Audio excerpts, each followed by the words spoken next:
VS99 news ముందుగా headlines చూద్దాం. Party కేంద్ర కార్యాలయంలో వైఎస్ఆర్సీపీ అధికార ప్రతినిధి శ్రీ యనమల నాగార్జున యాదవ్. బీఆర్ఎస్ పార్టీ విద్యార్థి విభాగం క్యాలెండర్ను ఆవిష్కరిస్తున్న కేటీఆర్.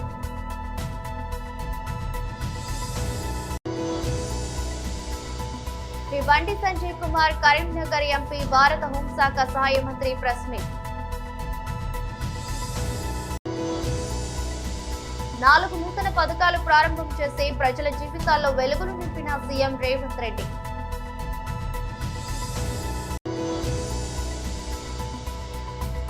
విశాఖలో మీడియాతో మాట్లాడిన లోకేష్.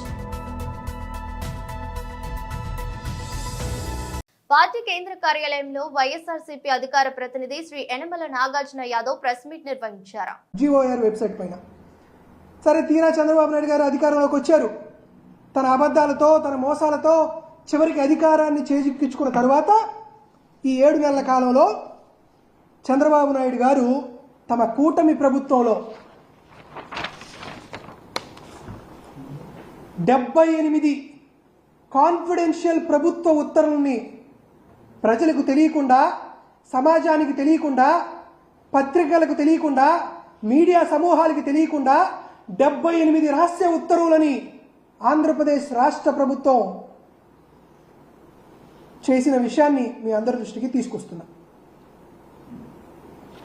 ఈ జీఓఆర్ వెబ్సైట్ని తిరిగి పునఃసంస్కరించేటప్పుడు ఉప ముఖ్యమంత్రి పవన్ కళ్యాణ్ గారు ఏమని సెలవిచ్చారంటే, పారదర్శక పాలనకు సాక్ష్యం మా పరిపాలన, ప్రభుత్వ శాఖలు వెలువరించే ఉత్తర్వులను ప్రజలు ఎప్పటికప్పుడు చూసుకోవచ్చు, మేము ఏ వివరాలని గోప్యంగా ఉంచం, మాకు ట్రాన్స్పరెన్సీ ఉంది, పారదర్శకత ఉందని ఆగస్టు 30, 2024 పవన్ కళ్యాణ్ గారు ఉప ముఖ్యమంత్రి గారు ఇచ్చినటువంటి స్టేట్మెంట్ ఇది. దీంతో పాటు పవన్ కళ్యాణ్ గారు ఎక్కడ తగ్గల చంద్రబాబు నాయుడు గారి పైన ఎంత గొప్ప ఆలోచన ఉందంటే ఆయన ట్విట్టర్లో కూడా revival of the GOIR website, a commitment transparent governance అని చెప్పి ఈ 7 నెలల కాలంలో 78 జీవోలు కాన్ఫిడెన్షియల్ పేరుతో జారీ చేసి దాంట్లో కీలకమైనటువంటి రెవెన్యూ శాఖలో 36,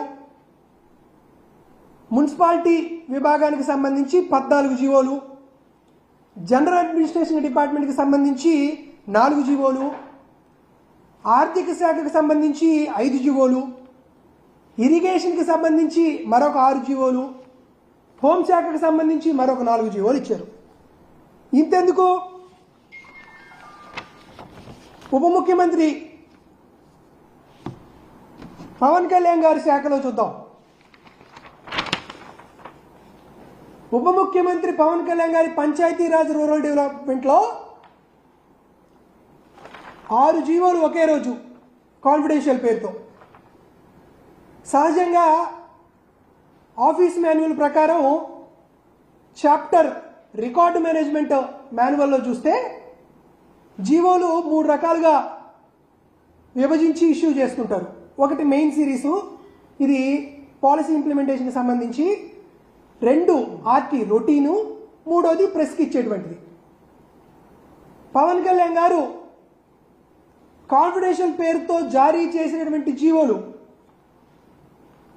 main series number 10, main series number 5, main series GO number 4, main series GO number 3, main series GO number 66, main series 53 అన్ని పాలసీ ఇంప్లిమెంటేషన్ కి సంబంధించినటువంటి జీవోలు, కీలకమైనటువంటి మెయిన్ సిరీస్. బీఆర్ఎస్ పార్టీ విద్యార్థి విభాగం క్యాలెండర్ను ఆవిష్కరిస్తున్న కేటీఆర్.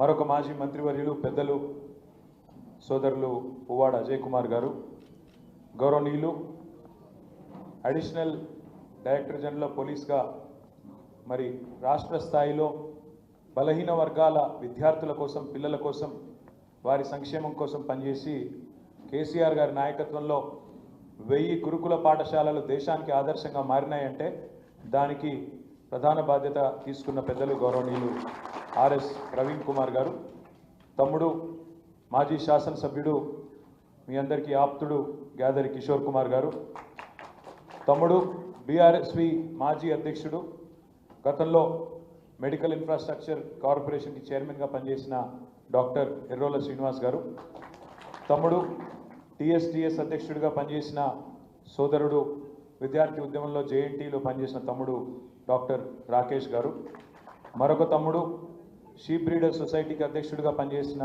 సోదరుడు దూదిమెట్ల బాలరాజ్ యాదవ్ గారు, తమ్ముడు విద్యార్థి ఉద్యమంలో మీ అందరికీ సుపరిచితుడు, మరి గతంలో కేసీఆర్ గారి నాయకత్వంలో కేసీఆర్ గారికి అత్యంత సన్నిహితంగా ఉండి ఆనాడు కార్పొరేషన్ చైర్మన్గా పనిచేసిన డాక్టర్ ఆంజనేయ గౌడ్ గారు, బీసీ కమిషన్ సభ్యుడిగా పనిచేసిన మా తమ్ముడు శుభప్రద్ పటేల్ గారు, మాజీ ఎంపీ మాజీ ఎమ్మెల్యే తమ్ముడు గత టీఆర్ఎస్వి అధ్యక్షుడు బాల్కా సుమన్ గారు, తమ్ముడు కేయూలో విద్యార్థి ఉద్యమంలో కీలకంగా పనిచేసి తర్వాత దివ్యాంగుల కార్పొరేషన్కి అధ్యక్షుడిగా పనిచేసిన డాక్టర్ వాసుదేవ్ రెడ్డి గారు, ఆనాడు ఓయూ జేఏసీలో ఆంజనేయ గౌడ్తో పాటు ఇంకా మిగతా తమ్ములతో పాటు క్రియాశీలంగా పనిచేసి ఇప్పుడు బలహీన వర్గాల ఉద్యమాల్లో కూడా చురుగ్గా పాల్గొంటున్న తమ్ముడు మరి రాజారాం యాదవ్ గారు, తుంగ బాలు గారు, ఇంకా బీఆర్ఎస్వి రాష్ట్ర స్థాయిలో పనిచేస్తున్న నాయకులందరికీ, ముందున్న సీనియర్ నాయకులందరికీ, బీఆర్ఎస్ విద్యార్థి ఉద్యమంలో మొదటి నుంచి ఉన్న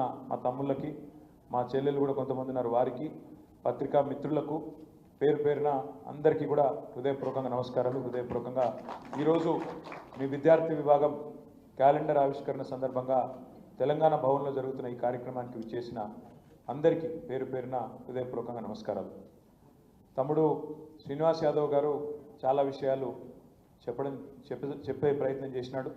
తర్వాత సమయాభావం వల్ల మిగతా పెద్దలు ఉన్నప్పటికీ నన్నే మాట్లాడమని వారు సూచించడంతో నేను మాట్లాడుతూ ఉన్నాను. మీ అందరికీ తెలుసు, గత 9.5-10 సంవత్సరాలు కేసీఆర్ గారి నాయకత్వంలో ఈ రంగం ఆ రంగం అని కాదు, అటు సంక్షేమమైన ఇటు అభివృద్ధి అయినా జోడెద్దుల మాదిరిగా రెండింటినీ జోడించి అటు పల్లె ప్రాంతమైన ఇటు పట్టణ ప్రాంతమైన, ఇటు పరిశ్రమలైనా అటు పర్యావరణమైనా, ఇటు ఐటీ అయినా అటు వ్యవసాయమైనా భారతదేశానికే ఒక దిక్సూచిలాగా అన్ని రంగాలలో అభివృద్ధిని సంక్షేమాన్ని సమతుల్యంగా నడిపింది మన నాయకుడు కేసీఆర్ గారు అనే విషయం మీకు తెలుసు. శ్రీ బండి సంజయ్ కుమార్ కరీంనగర్ ఎంపీ భారత హోంశాఖ సహాయ మంత్రి ప్రెస్ మీట్ నిర్వహించారు. తెలంగాణ రాష్ట్ర అభివృద్ధి కోసము కేంద్ర ప్రభుత్వము అన్ని రకాల సహకరించడానికి సిద్ధంగా ఉంది, సహకరిస్తున్నది కూడా. గత 10 సంవత్సరాల కాలంలో దాదాపు 12 లక్షల కోట్ల రూపాయలకు పైగా నిధులను కేటాయించింది వాస్తవము. అనేక సంక్షేమ పథకాలను ఈ తెలంగాణ రాష్ట్రంలో పేదలకు అందిస్తున్నది వాస్తవం. ఇవాళ గ్రామాలలో ఇంతో అంత అభివృద్ధి చెందినాయంటే, గ్రామాల్లో సంక్షేమ పథకాలు ఉన్నాయంటే అవి కేవలము కేంద్ర ప్రభుత్వ నిధులు తప్ప, కేంద్ర ప్రభుత్వం యొక్క సంక్షేమ పథకాలు తప్ప ఇంకా వేరే ఏమీ కాదనే విషయం వాస్తవం. కానీ ప్రతి కేంద్ర ప్రభుత్వం నుంచి నిధులు తీసుకోవడం బరాబరే, కేంద్ర ప్రభుత్వం యొక్క సంక్షేమ పథకాలు అమలు చేయడం బరాబరే, వాళ్ళకి అనుకూలంగా ఉన్నాయి. కానీ పేరు మాత్రం సంక్షేమ పథకం పేర్లే మార్చేస్తున్నారు. కేంద్ర ప్రభుత్వం ఒక ఆలోచనతో, ఒక చిత్తశుద్ధితో ఒక్కొక్క సంక్షేమ పథకానికి ఈ విధంగా పేరు పెట్టాలని చెప్పి ఇవాళ క్యాబినెట్ నిర్ణయం తీసుకున్నది. ఆ నిర్ణయాన్నే ఇవాళ తెలంగాణ రాష్ట్ర ప్రభుత్వం తుంగలో దొరుకుతుంది. వాళ్ళు మేము ఎక్కడ సంక్షేమ పథకాలు ఆపం. సంక్షేమ పథకాలు ఆపే ఆలోచన భారతీయ జనతా పార్టీకి లేదు, భారత సర్కార్కి లేనే లేదు. కానీ కేంద్ర ప్రభుత్వం యొక్క సంక్షేమ పథకాల పేరును మార్చే ప్రయత్నం చేస్తే మేము నేరుగా లబ్ధిదారులకు ఏ విధంగా ఇవ్వచ్చో దాని గురించి ఆలోచిస్తాం. నేరుగా లబ్ధిదారులకే ఇచ్చే ప్రయత్నం చేస్తాం. మేము రాష్ట్ర ప్రభుత్వం యొక్క ప్రమేయం లేకుండా ప్రధానమంత్రి ఆవాస్ యోజన కానీ, గరీబ్ కళ్యాణ్ అన్న యోజన కానీ, ఇవాళ మీరు చూడండి, ఇటువంటి సంక్షేమ పథకాలకు రాష్ట్ర ప్రభుత్వం పేరు మార్చింది. మీ ప్రభుత్వం యొక్క మీ సొంత సంక్షేమ పథకాలు, మీ నిధులతో జరిగే సంక్షేమ పథకాలు అంటే మీరు ఇందిరాగాంధీ పేరు పెట్టుకుంటారా, లేకుంటే ఒసామా బిన్ లాడెన్ పెడతారా, దావుద్ ఇబ్రాహిం పెట్టుకుంటారా? పెట్టుకోరు, మాకు ఏం అభ్యర్థం లేదు మాకు. కానీ కేంద్ర ప్రభుత్వం ద్వారా కేంద్ర ప్రభుత్వం యొక్క సంక్షేమ పథకాలకు మీ పేరు పెట్టుకోవడం మీకు ఇబ్బంది లేదు. కానీ పైన కేంద్ర ప్రభుత్వం యొక్క సంక్షేమ పథకం పేరు పెట్టాలా లేదా? నిధులు ఇచ్చేది భారత సర్కారు, కేంద్ర ప్రభుత్వము. పేర్లు మార్చి ఫోజులు పెట్టుకొని సొమ్ముకొని సోకొకట్లక మీరు ప్రజలు మభ్యపెడతా అంటే ఊరుకునే ప్రసక్తే లేదు. వాళ్ళ ప్రధానమంత్రి ఆవాస్ యోజన కానీ గరీబ్ కళ్యాణ్ అన్న యోజన కానీ వీటిని నేరుగా రాష్ట్ర ప్రభుత్వం ప్రమేయం లేకుండా లబ్ధిదారులకే చెందే విధంగా ఇచ్చే విధంగా కేంద్ర ప్రభుత్వం ప్రయత్నం చేస్తుంది, ఆ విధంగా ఆలోచిస్తుంది. ఆ అవకాశం కల్పించద్దని నేను కోరుతాను. నేను మీరు మేము కలిస్తేనే అభివృద్ధి. వాళ్ళ పేర్ల కోసం కొట్లాడి దానికి నష్టపోరికి మీకే నష్టం. పేద ప్రజలకు నష్టం జరిగించే ప్రయత్నమే చేయము, జరగకుండా గట్టి కొట్లాడతాం మేము మీతోని. కానీ పేరు కోసం ప్రఖ్యాతుల కోసం మీరు ప్రయత్నం చేస్తున్నారు. దీనివల్ల మీ వల్ల కాంగ్రెస్ పార్టీ యొక్క ఈ కుటిల యత్నాల వల్ల, కుటిల ఆలోచనల వల్ల తెలంగాణ రాష్ట్ర ప్రజలకు పేదలకు అన్యాయం జరిగే ప్రమాదం ఏర్పడ్డది. కానీ మీరు మాత్రము పేదలకు ఎక్కడ అన్యాయం చేయం. మా సంక్షేమ పథకాలను, కేంద్ర ప్రభుత్వ సంక్షేమ పథకాలను నేరుగా ఇండ్లు వాళ్ళకేస్తాం, డైరెక్ట్ ఇస్తాం. బియ్యం పప్పులు కూడా వాళ్ళకేస్తాం డైరెక్ట్. 4 నూతన పథకాలు ప్రారంభం చేసి ప్రజల జీవితాల్లో వెలుగులు నింపిన సీఎం రేవంత్ రెడ్డి. నారాయణపేట్ కలెక్టర్ గారి ఆధ్వర్యంలో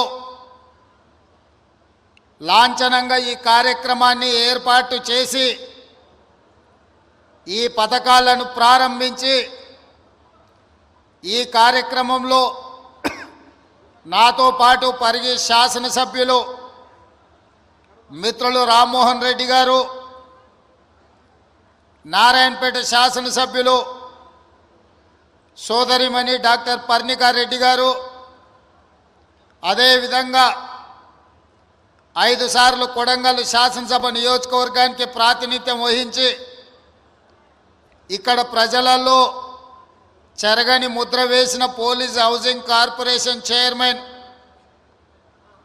పెద్దలు గురునాథ్ రెడ్డి గారు, అదేవిధంగా విష్ణువర్ధన్ రెడ్డి గారు, అదేవిధంగా చీఫ్ సెక్రటరీ శాంతకుమారి గారు, అదేవిధంగా హౌసింగ్ శాఖకు సంబంధించిన అధికారులు,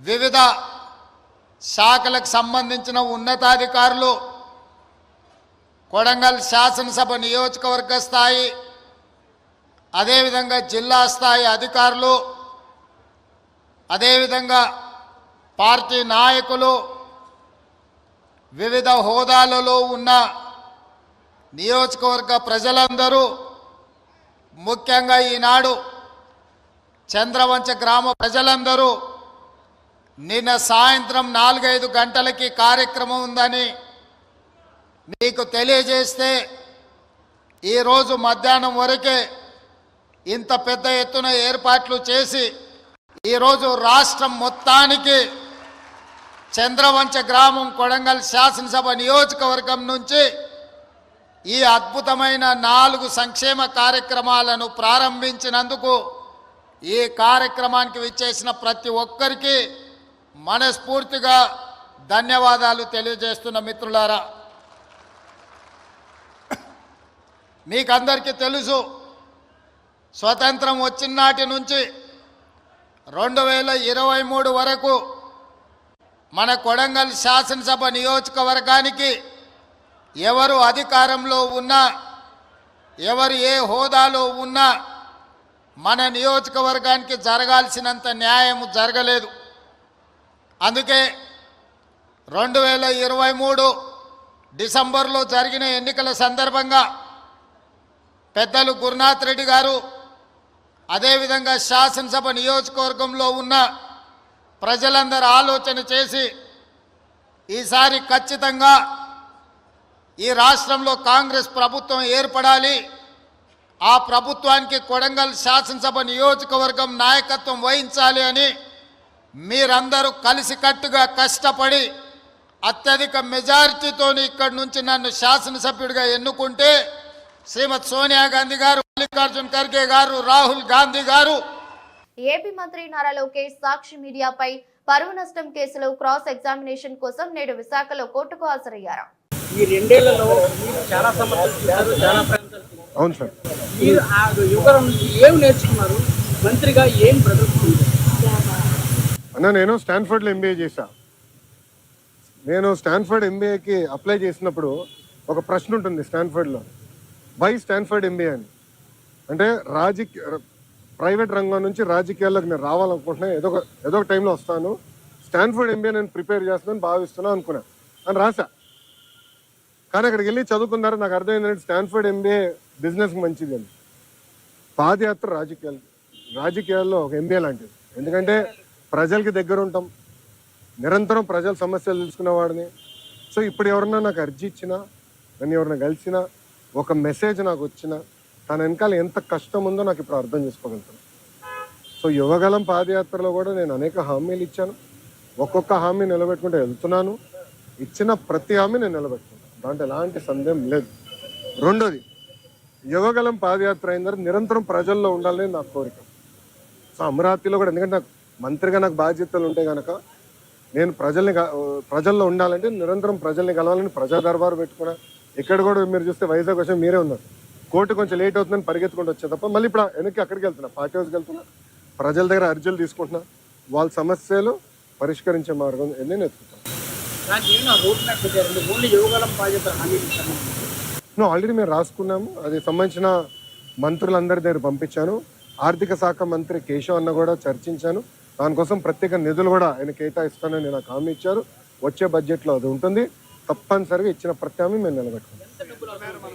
ఎస్టిమేట్స్ అని మార్చి వరకు వస్తుంది. అసిస్టెంట్ లేడీ కొరియోగ్రాఫర్ పై లైంగిక వేధింపుల కేసులో ప్రముఖ కొరియోగ్రాఫర్ జానీ మాస్టర్ అరెస్టు కావడం, ఆ తర్వాత తెలంగాణ హైకోర్టు బెయిల్ మంజూరు చేయడంతో విడుదలైన విషయం తెలిసిందే.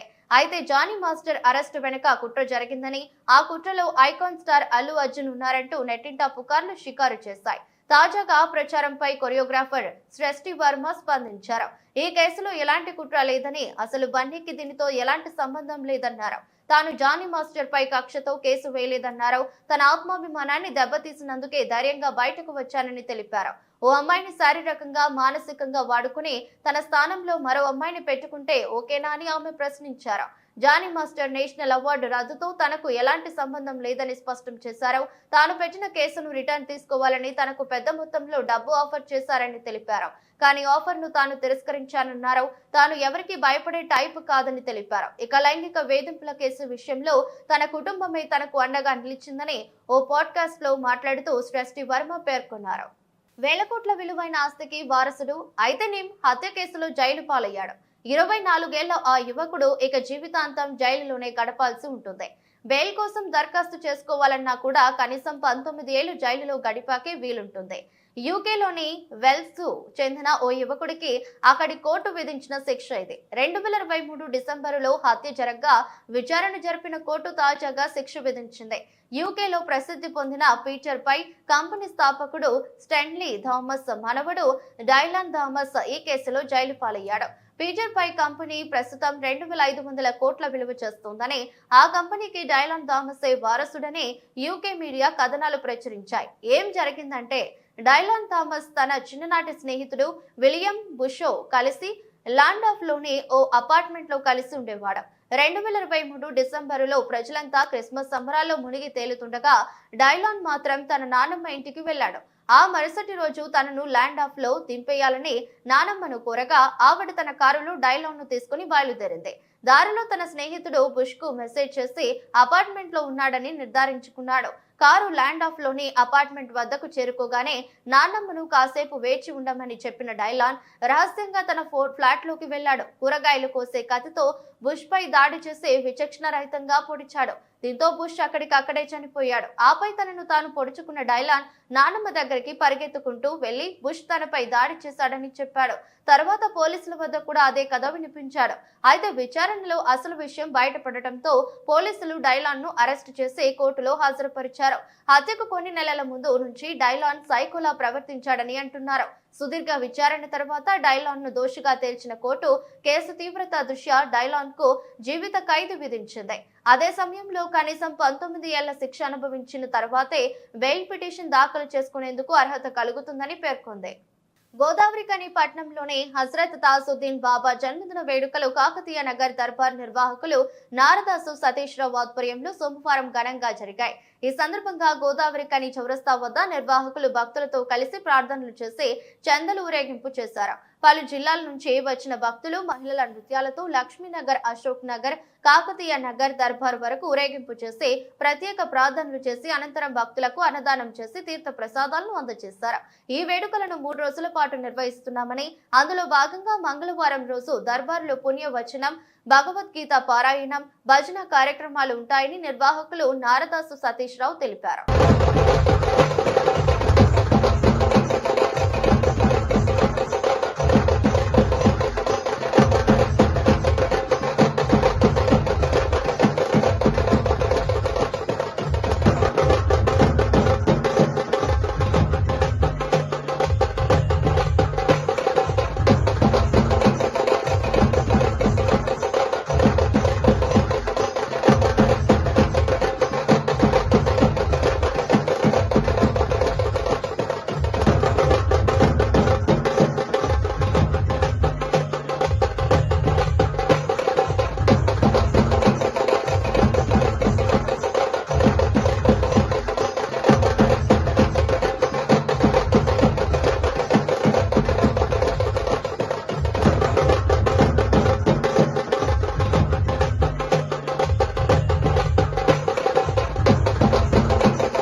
వార్తలు ముగించే ముందు మరోసారి హెడ్లైన్. పార్టీ కేంద్ర కార్యాలయంలో వైఎస్ఆర్సీపీ అధికార ప్రతినిధి శ్రీ యనమల నాగార్జున యాదవ్. బీఆర్ఎస్ పార్టీ విద్యార్థి విభాగం క్యాలెండర్ను ఆవిష్కరిస్తున్న కేటీఆర్.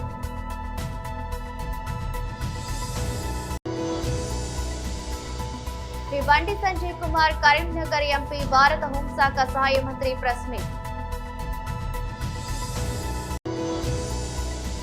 4 నూతన పథకాలు ప్రారంభం చేసి ప్రజల జీవితాల్లో వెలుగులు నింపిన సీఎం రేవంత్ రెడ్డి.